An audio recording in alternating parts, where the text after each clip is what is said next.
ಸ್ವಾತಿ ತನ್ನ ಸ್ಕೂಟಿಯನ್ನು ತೆಗೆದುಕೊಂಡು ಕಾಲೇಜಿಗೆ ಹೋಗುತ್ತಾಳೆ. ಕಾಲೇಜಿಗೆ ತಲುಪಿದ ಕೂಡಲೇ ಸ್ವಾತಿ ತನ್ನ ಸಹೋದ್ಯೋಗಿಗಳಿಗೆ ಗುಡ್ ಮಾರ್ನಿಂಗ್ ಹೇಳಿ ಅವರಿಗೆ ವಂದಿಸುತ್ತಾಳೆ. ಸುರೇಶ್ ಎನ್ನುವ ಒಬ್ಬ ಪ್ರೊಫೆಸರ್ ಅದೇ ಕಾಲೇಜಿನಲ್ಲಿ ಉಪನ್ಯಾಸಕರಾಗಿ ಕೆಲಸ ಮಾಡುತ್ತಿದ್ದಾರೆ.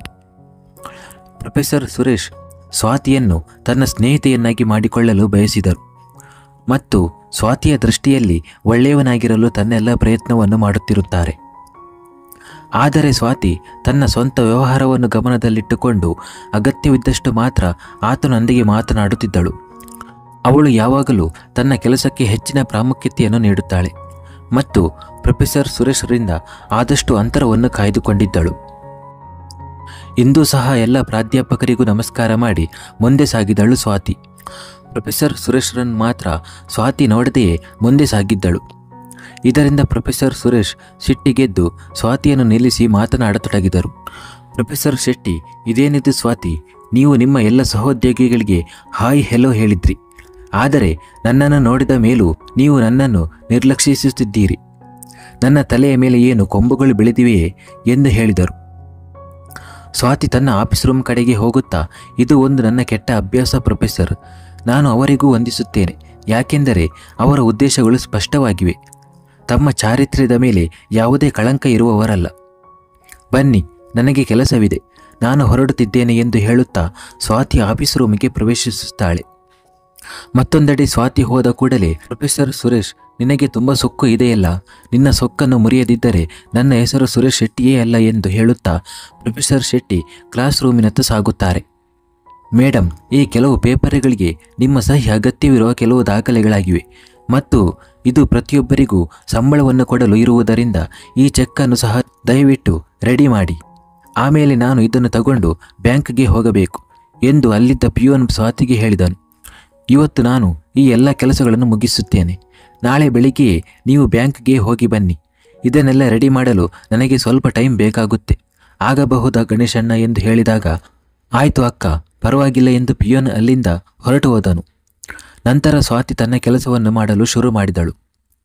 ನಂತರ ಪ್ರೊಫೆಸರ್ ಸಂಚಲ ಸ್ವಾತಿಯಿಂದ ಸ್ವಲ್ಪ ದೂರದಲ್ಲಿ ಕುರ್ಚಿಯ ಮೇಲೆ ಕುಳಿತುಕೊಂಡು, ಹಾಯ್ ಸ್ವಾತಿ ಮೇಡಮ್, ಹೇಗಿದ್ದೀರಾ ಎಂದು ಕೇಳಿದರು. ನಾನು ಚೆನ್ನಾಗಿದ್ದೇನೆ ಮೇಡಮ್, ನೀವು ಹೇಗಿದ್ದೀರಾ ಎಂದು ಸ್ವಾತಿ ನಗುತ್ತಾ ಕೇಳಿದಳು. ನಾನು ತುಂಬ ಚೆನ್ನಾಗಿದ್ದೇನೆ ಎಂದು ಹೇಳುತ್ತಾ, ಸ್ವಾತಿ ಮೇಡಮ್, ನಾಳೆ ಏನು ಮಾಡುತ್ತಿದ್ದೀರಿ ಎಂದು ಕೇಳಿದರು ಪ್ರೊಫೆಸರ್ ಸಂಚಲ. ಅಂಥದ್ದೇನಿಲ್ಲ, ಯಾಕೆ, ನನ್ನಿಂದ ಏನಾದರೂ ಕೆಲಸ ಆಗಬೇಕಿತ್ತಾ ಎಂದು ಸ್ವಾತಿ ಕೇಳಿದಳು. ನಾನು ಕ್ಲಾಸ್ ಮುಗಿದ ಮೇಲೆ ಹೇಳುತ್ತೇನೆ, ಈಗ ಕ್ಲಾಸ್ಗೆ ತಡವಾಯಿತು ಎಂದು ಹೇಳಿ ಪ್ರೊಫೆಸರ್ ಸಂಚಲ ಅಲ್ಲಿಂದ ಹೊರಟು ಹೋದರು. ಆಯಿತು ಎಂದು ಸ್ವಾತಿ ತನ್ನ ಕೆಲಸದಲ್ಲಿ ತೊಡಗಿಕೊಂಡಳು. ಊಟದ ಸಮಯದಲ್ಲಿ ಪ್ರೊಫೆಸರ್ ಸಂಚಲ ಪ್ರೊಫೆಸರ್ ಶೆಟ್ಟಿ ಜೊತೆ ಇನ್ನುಳಿದ ಎಲ್ಲ ಸಹೋದ್ಯೋಗಿಗಳು ಒಟ್ಟಿಗೆ ಊಟ ಮಾಡುತ್ತಿದ್ದರು. ಆಗ ಪ್ರೊಫೆಸರ್ ಸಂಚಲ, ಸ್ವಾತಿ, ನಾಳೆ ರಜೆ ಇದೆ, ಅದಕ್ಕೆ ಎಲ್ಲ ಮಹಿಳಾ ಟೀಚರ್ಸ್ಗಳೆಲ್ಲ ಸೇರಿ ಎಲ್ಲಿಗಾದರೂ ಸುತ್ತಾಡಿಕೊಂಡು ಶಾಪಿಂಗ್ ಮಾಡಿ ಅಲ್ಲಿಯೇ ಊಟ ಮಾಡಿಕೊಂಡು ಬರೋಣ ಅಂತ ಅಂದುಕೊಂಡಿದ್ದೇವೆ.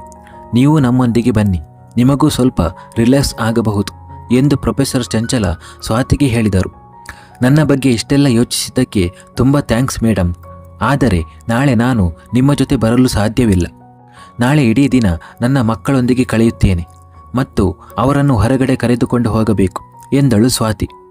ನೀವು ನಿಮ್ಮ ಮಕ್ಕಳನ್ನು ಬೇರೆ ಯಾವತ್ತಾದರೂ ಕರೆದುಕೊಂಡು ಹೋಗಿ, ನಾಳೆ ನಮಗಾಗಿ ಸಮಯವನ್ನು ತೆಗೆದುಕೊಂಡು ನೋಡಿ, ನೀವು ತುಂಬ ಒಳ್ಳೆಯ ಅನುಭವವನ್ನು ಅನುಭವಿಸುವಿರಿ ಎಂದು ಹೇಳಿದರು ಪ್ರೊಫೆಸರ್ ಚಂಚಲ.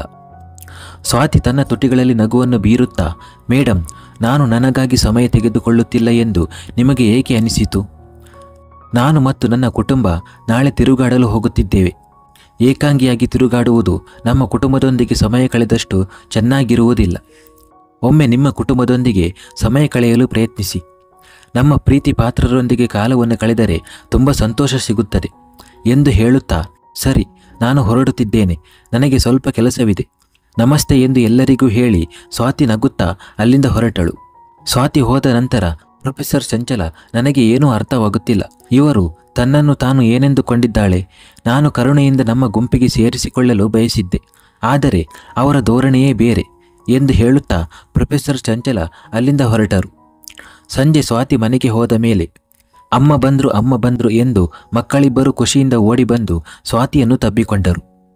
ಮಕ್ಕಳೇ, ಅಮ್ಮ ಈಗಷ್ಟೇ ಬಂದಿದ್ದಾರೆ, ಸ್ವಲ್ಪ ವಿಶ್ರಾಂತಿ ತೆಗೆದುಕೊಳ್ಳಲಿ, ಈ ನೀರನ್ನು ತೆಗೆದುಕೋ ಮಗಳೇ ಎಂದು ಸ್ವಾತಿಗೆ ಒಂದು ಲೋಟ ನೀರು ಕೊಡುತ್ತಾ ಮಮತಾರವರು ಹೇಳಿದರು. ಸ್ವಾತಿ ನೀರಿನ ಲೋಟ ತೆಗೆದುಕೊಳ್ಳುತ್ತಾ, ನೀವಿಬ್ಬರೂ ಅಮ್ಮನಿಗೆ ಹೆಚ್ಚು ತೊಂದರೆ ಕೊಡಲಿಲ್ಲ ಅಲ್ಲವಾ ಎಂದು ಕೇಳಿದಳು.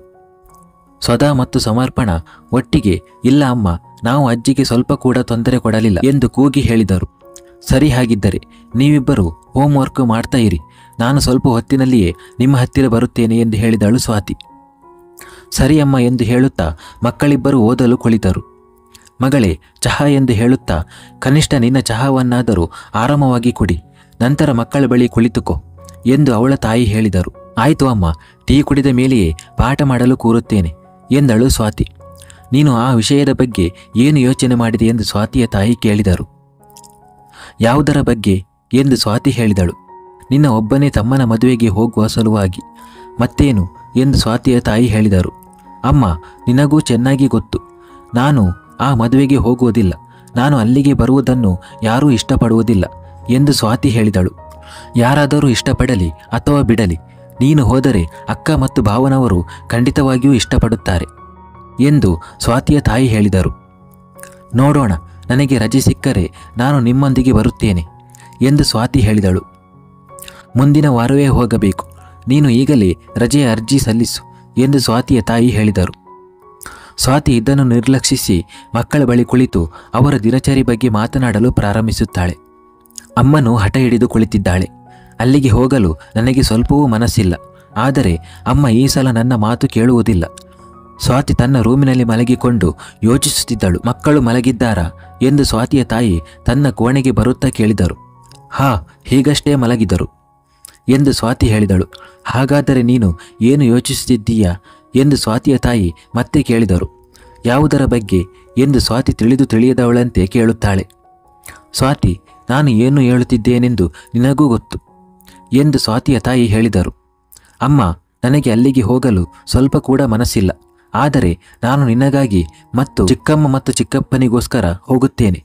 ಆದರೆ ಅಮ್ಮ, ನನಗೆ ಗೊತ್ತಿಲ್ಲ, ಈ ಬಾರಿ ಅಲ್ಲಿಗೆ ಹೋಗುವ ಯೋಚನೆಯಲ್ಲಿ ನನ್ನ ಮನಸ್ಸಿನಲ್ಲಿ ಏನೋ ಕಸಿವಿಸಿಯಾಗುತ್ತಿದೆ, ಏನೋ ವಿಚಿತ್ರ ಆಗುತ್ತೆ ಅಂತ ಅನಿಸುತ್ತೆ.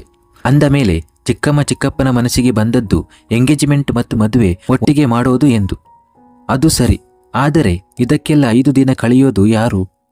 ಚಿಕ್ಕಮ್ಮ ಮತ್ತು ಚಿಕ್ಕಪ್ಪನಿಗೆ ಏನಾಗಿದೆ ಎಂದು ತಿಳಿದಿಲ್ಲ.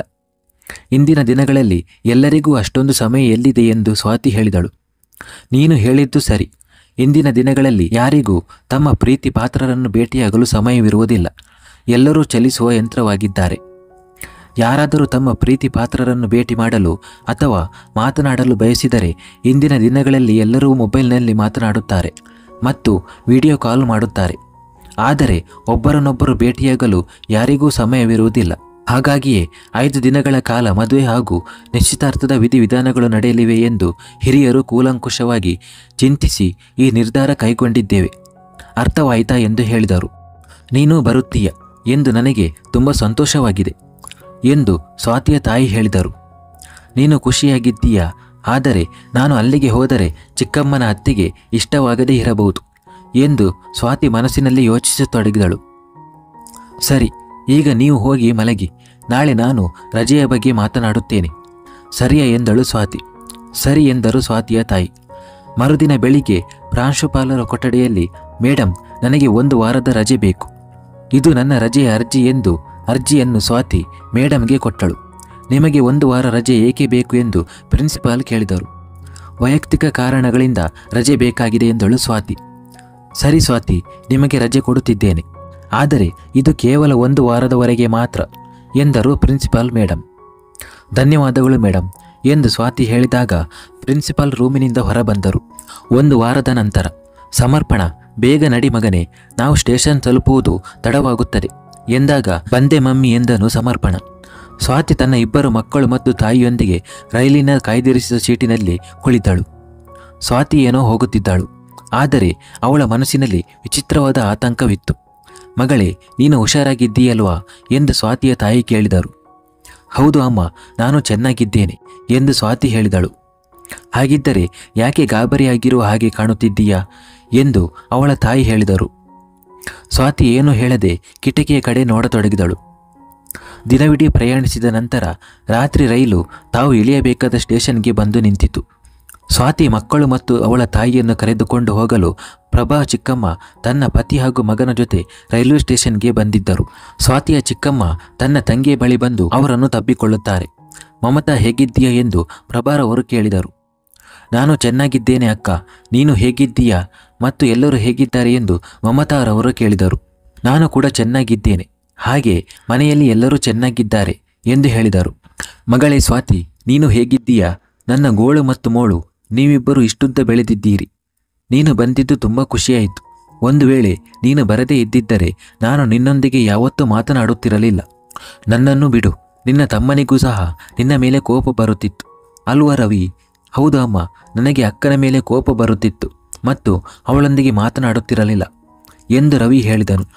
ನನ್ನ ಒಬ್ಬನೇ ತಮ್ಮನ ಮದುವೆಗೆ ನಾನು ಹೇಗೆ ಬರದೇ ಇರಲಿ ಎಂದು ರವಿಯ ಕೆನ್ನೆಯನ್ನು ಚಿವುಟುತ್ತಾ ಹೇಳಿದಳು ಸ್ವಾತಿ. ಇವಾಗ ಮನೆಗೆ ಹೋಗೋಣ, ಎಲ್ಲ ವಿಷಯವನ್ನು ಇಲ್ಲೇ ಮಾತನಾಡುತ್ತೀರಾ ಎಂದು ಸ್ವಾತಿಯ ಚಿಕ್ಕಪ್ಪ ಹೇಳಿದರು. ಮುಂದುವರಿಯುವುದು.